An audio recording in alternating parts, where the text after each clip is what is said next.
രക്ഷാപ്രവർത്തനം അതിന്റെ പാരമ്യത്തിലെത്തിയ അവസ്ഥയിലാണ് ഇത്തരത്തിൽ ഒരു വലിയ രീതിയിലുള്ള ഒരു പ്രകൃതിക്ഷോഭം തന്നെ ഇവിടെ ഉണ്ടാകുന്നത്. അത്തരത്തിൽ വലിയ രീതിയിലുള്ള ഒരു മഴ ഇവിടെ ഉണ്ടാകുന്നത്, വലിയ രീതിയിൽ മഴ ഉണ്ടാകുന്നത് മൂലം മഴയിൽ മഴ പെയ്യുന്നുണ്ടെന്നാണ് നമുക്ക് മനസ്സിലാക്കാൻ കഴിയുന്നത്. മലയിൽ മഴ പെയ്യുമ്പോഴാണ് ഇത്തരത്തിൽ വെള്ളം കുതിച്ചൊഴുകുന്നതും. നേരത്തെ സൗമ്യമായി ഒഴുകിയിരുന്ന പുഴ, അല്ലെങ്കിൽ രാവിലെ മുതൽ സൗമ്യമായി ഒഴുകിയിരുന്ന പുഴ ഇപ്പോൾ രൗദ്രഭാവം പ്രാപിക്കുന്ന ഒരു രംഗമാണ് നമുക്കിപ്പോൾ പ്രേക്ഷകർക്ക് മുൻപിൽ കാണിക്കാനുള്ളത്. അത്തരത്തിൽ വിവിധ സമയങ്ങളിൽ പെട്ടെന്ന് കാലാവസ്ഥ മാറുന്ന ഒരു രീതിയാണ് ഇവിടെയുള്ളത്.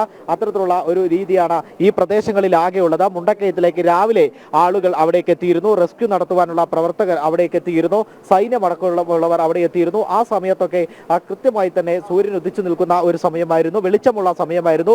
ആ സമയത്തൊട്ടാകെ നമ്മളൊക്കെ ആശ്വസിച്ചിരുന്നു, ഇത്തരത്തിൽ മഴ പെയ്യുന്നില്ല, ആ മഴ പെയ്യാതെ തന്നെ വലിയ നല്ല രീതിയിൽ തന്നെ റെസ്ക്യൂ നടക്കും, അല്ലെങ്കിൽ രക്ഷാപ്രവർത്തനം നടക്കുമെന്നുള്ള ഒരു സമാധാനത്തോടെ ഇരിക്കുമ്പോഴാണ് ഇത്തരത്തിൽ ഉച്ച കഴിയുന്നതോടെ ശക്തിയായ മഴ പ്രാപിക്കുന്നത്, വീണ്ടും ശക്തിയായി മഴ പെയ്യുന്നത്. മാത്രമല്ല ഉച്ചയോടെ തന്നെ അവിടെ മുകളിൽ തന്നെ ഒരു പൊട്ടലുണ്ടായി എന്നുള്ള ഒരു വാർത്ത കൂടി നമുക്ക് ലഭിക്കുന്നു. അത്തരത്തിൽ ആ പൊട്ടലിലും അത് മാത്രമല്ല അവിടെ പ്രദേശങ്ങളിൽ പെയ്ത മഴയിലും ഈ മഴവെള്ളം വീണ്ടും കുത്തിയൊലിക്കുന്ന ഒരു സാഹചര്യം ഉണ്ടാകുന്നു. തുടർന്ന് താത്കാലികമായി കഴിഞ്ഞ ദിവസം നിർമ്മിച്ച പാലം മൂടിപ്പോകുന്ന അവസ്ഥ വരെ ഉണ്ടാകുന്ന ഒരു സാഹചര്യം ഉണ്ടാകുന്നു. എന്നാൽ സൈന്യം നിർമ്മിക്കുന്ന പാലം ഇപ്പോഴും നിർമ്മാണം പുരോഗമിച്ചുകൊണ്ടിരിക്കുകയാണ് എന്നുള്ളതാണ് നമുക്ക് മനസ്സിലാക്കാൻ കഴിയുന്നത്. നാളെ ഈ പാലം പൂർത്തിയാക്കാൻ കഴിയുമെന്നാണ് വിശ്വസിക്കുന്നത്. പക്ഷേ ഇത്തരത്തിലുള്ള പ്രതികൂല കാലാവസ്ഥ ഇതിനെ വെല്ലുവിളിയാകുന്നു എന്നുള്ളതാണ് നമുക്ക് ഏറെ ഖേദകരമായി പറയുവാനുള്ളത്. നമുക്ക് ഈ ദൃശ്യങ്ങളിലൂടെ കാണുവാൻ സാധിക്കും, റെസ്ക്യൂ പ്രവർത്തനങ്ങൾക്ക് അല്ലെങ്കിൽ രക്ഷാപ്രവർത്തനത്തിന് പോയവരെല്ലാം തിരിച്ചു വരുന്ന ഒരു സാഹചര്യമുണ്ട്.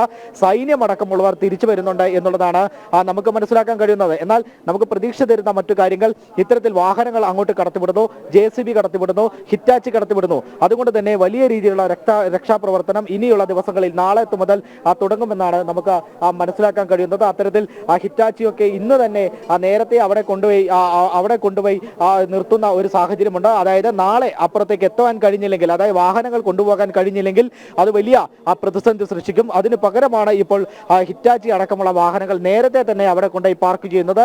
അതുകൊണ്ട് തന്നെ നാളെ മനുഷ്യർക്ക് അവിടേക്ക് എത്തിപ്പെടാൻ സാധിക്കും, അല്ലെങ്കിൽ റോപ്പ് ഉപയോഗിച്ചോ അല്ലെങ്കിൽ ഈ പാലം വഴിയോ എത്തിപ്പെടാനുള്ള ഒരു സാഹചര്യം ഉണ്ടാകും. താത്കാലിക പാലമുണ്ട്.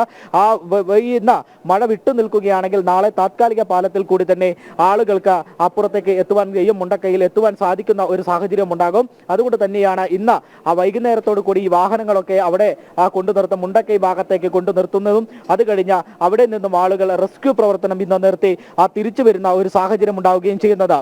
ഇത്തരത്തിൽ ഈ ചുരൽമല ഭാഗത്തേക്ക് വലിയ രീതിയിലുള്ള വെള്ളം കുത്തിയൊലിക്കുന്ന സാഹചര്യം നേരത്തെ ഉണ്ടായിരുന്നു. എന്നാൽ ഇപ്പോൾ മഴയ്ക്ക് ഒരു ശാന്തത വന്നിട്ടുണ്ട്. എന്നാൽ നമുക്ക് അകലെയുള്ള ദൃശ്യങ്ങളിൽ കാണുന്നത് പോലെ കോടമഞ്ഞ് ഇറങ്ങുന്ന ഒരു സമയമാണിത്. സ്വാഭാവികമായിട്ടും കഴിഞ്ഞ ദിവസവും ഇത്തരത്തിൽ കോടമഞ്ഞ് വലിയ രീതിയിൽ ഒരു ദുസ്സഹമായ ഒരു കാഴ്ച നമുക്ക് കാണുന്ന ഒരു സാഹചര്യം ഉണ്ടായിരുന്നു. അതായത് രക്ഷാപ്രവർത്തകർക്ക് അത് വലിയ ഒരു തിരിച്ചടിയായിരുന്നു കഴിഞ്ഞ ദിവസം ഉണ്ടായിരുന്ന കോടമഞ്ഞ്. ഇന്നും അത്തരത്തിൽ കോടമഞ്ഞ് വ്യാപിക്കുന്ന ഒരു സാഹചര്യമുണ്ട്. ഇവിടെ അകലെയുള്ള സ്ഥലങ്ങളിലാണ് ഇപ്പോൾ കോടമഞ്ഞ് വ്യാപിച്ചു കിടക്കുന്നത്. ഇത്തരത്തിൽ കോടമഞ്ഞ് വീഴുമ്പോൾ അകത്തുള്ള കാര്യങ്ങൾ പോലും നമുക്ക് വിസിബിൾ അല്ല എന്നുള്ള ഒരു സാഹചര്യം വരും.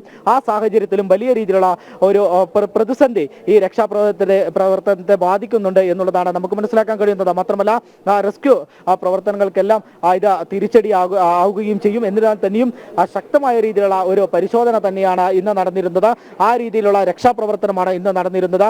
മുണ്ടക്കൈ ഭാഗത്തേക്ക് നമ്മൾ ഇന്ന് രാവിലെ ചെല്ലുമ്പോൾ തന്നെ കാണുന്നത് തികച്ചും പൂർണ്ണമായും നശിപ്പിക്കപ്പെട്ട നിലയിലുള്ള ഒരു സാഹചര്യമാണ്. മുണ്ടക്കൈ എന്ന് പറയുന്ന ആ പ്രദേശം തന്നെ ഉണ്ടായിരുന്നില്ല എന്ന് വേണം നമുക്ക് പറയുവാൻ. ആ ഒരു ദൃശ്യങ്ങൾ നമ്മൾ പ്രേക്ഷകരെ കാണിക്കുകയും ചെയ്തതാണ്. അത്തരത്തിൽ മണ്ണും ചെളിയും അടങ്ങുന്ന മണ്ണും ചെളിയും എല്ലാം നിറഞ്ഞുകൊണ്ട് ഒരു വീടിനെ ഫുള്ള് മൂടിക്കൊണ്ടിരിക്കുന്ന ഒരവസ്ഥ നമ്മൾ കാണിച്ചതാണ്. അത്തരത്തിൽ നിരവധി വീടുകളാണ് ഈ മണ്ണിനടിയിലുള്ളത്. മാത്രമല്ല വലിയ കല്ലുകൾ വരുന്നു, വലിയ പാറക്കഷങ്ങൾ വരുന്നു. ഒരു വീടിന്റെ വലിപ്പമുള്ളത്ര പാറക്കഷങ്ങൾ അടക്കം ഇവിടെ വന്ന ഇത്തരത്തിൽ രക്ഷാപ്രവർത്തകർക്ക് അത് വലിയ രീതിയിലുള്ള ബുദ്ധിമുട്ടുണ്ടാക്കുന്ന ഒരു സാഹചര്യം ഉണ്ടാക്കുന്നു. എന്നിരുന്നാൽ തന്നെയും തങ്ങളുടെ പ്രിയപ്പെട്ടവർ അല്ലെങ്കിൽ തങ്ങൾ അറിയുന്നവർ, തങ്ങളുടെ സുഹൃത്തുക്കൾ അവിടെ ഉണ്ട് എന്നുള്ള ഒരു വിചാരത്തിൽ അല്ലെങ്കിൽ അത്തരത്തിലുള്ള ഒരു പ്രതീക്ഷയിൽ നാട്ടുകാരടക്കം ഈ രക്ഷാപ്രവർത്തനത്തിന് കൂടെ നിൽക്കുന്നു.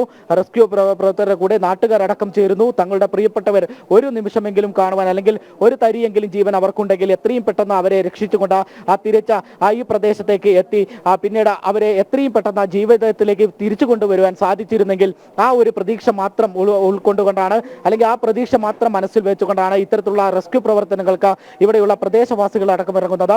ആ പ്രദേശവാസികൾ ഈ ഇക്കരെയുള്ള പ്രദേശവാസികൾക്ക് മുണ്ടക്കൈ ഭാഗത്തുള്ളവർക്ക് സൗഹൃദമുള്ള പരിചയമുള്ളവരുണ്ടാകാം, അല്ലെങ്കിൽ അവരുടെ ബന്ധുക്കൾ ഉണ്ടാകാം, അത്തരത്തിലുള്ള ആളുകളുണ്ടാകാം. മാത്രമല്ല മുണ്ടക്കയിൽ നിന്നും നമ്മൾ റെസ്ക്യൂ ചെയ്ത് കഴിഞ്ഞ ദിവസങ്ങളിൽ പുറത്തെത്തിച്ച ഇവിടേക്ക് എത്തിച്ചുള്ള ആളുകൾ, അല്ലെങ്കിൽ ഈ പ്രദേശത്ത് എത്തിച്ചുള്ള ആളുകളുടെ ബന്ധുക്കൾ അവിടെ ഉണ്ടാകാം. ആ ബന്ധുക്കളെ തേടി നടക്കുന്നവർ ഇവിടെയുണ്ട്.